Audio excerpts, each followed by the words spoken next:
অসহায় ও দুস্থ মানুষদের সঙ্গে নিয়ে জন্মদিন পালন লাভপুরের জিতের। অসহায় গরিব ও দুস্থ মানুষদের নিয়ে জন্মদিন পালন লাভপুরের বিশিষ্ট সমাজসেবী জিত ভট্টাচার্যের।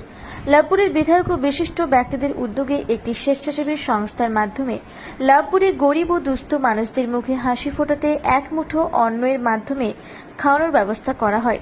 প্রতি সপ্তাহে সোম, বুধ, শুক্রবার বিনামূল্যে খাবারের ব্যবস্থা করা হয়। আর সেখানে গরিব ও দুস্থ মানুষদের নিয়ে নিজের জন্মদিন পালন করলেন লাভপুরের বিশিষ্ট সমাজসেবী জিত ভট্টাচার্য।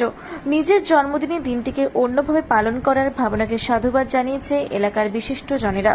প্রতি বছর নিজের জন্মদিনটি গরিব, দুস্থ, অসহায় মানুষদের সঙ্গে কাটাতে চান সমাজসেবী জিত ভট্টাচার্য।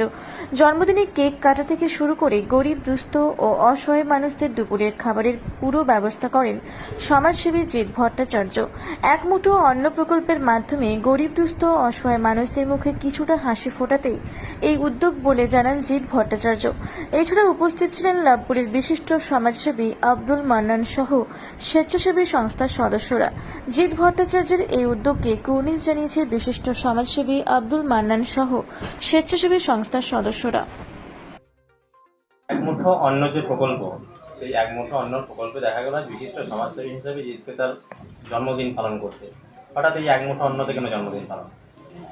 এক মুঠো অন্নতে জন্মদিন পালন করছে সাধারণ মানুষ, যেখানে খুব গরিব মানুষ এখানে এসে বিনা পয়সায় খায়।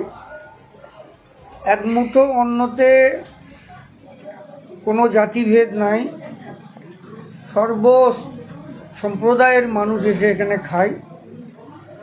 আর জিতকে আমরা ধন্যবাদ দেবো এই জন্যেই যে এই প্রোগ্রামটা আজকে এক মুঠো অন্নতে উনি করেছেন, এবং এক মুঠো অন্নতে করার ফলে আজকে সাধারণ মানুষরা, এলাকার মানুষরা খুব খুশি হয়েছে। অন্যান্য মানুষ তো জন্মদিন পালন করে তাদের নিজের বাড়িতে আত্মীয় স্বজন, কেক, অন্যান্য আরও সব তাদের খাওয়া দাওয়ার ব্যবস্থা থাকে, কিন্তু এক মুঠো অন্নতে তার যে দৃষ্টিভঙ্গি, একদম রাস্তার লোককে খাওয়ানো, যে দুমুঠো খেতে পায় না, সপ্তাহে 3 দিন এখানে বিনা পয়সায় খেতে পায়, মাছ, ভাত, ডাল, তরকারি, চাটনি। আর তার যে সুচিন্তিত মত, সে ভেবেছে যে এই রকম জায়গাতে আমার জন্মদিনটা পালন করা উচিত।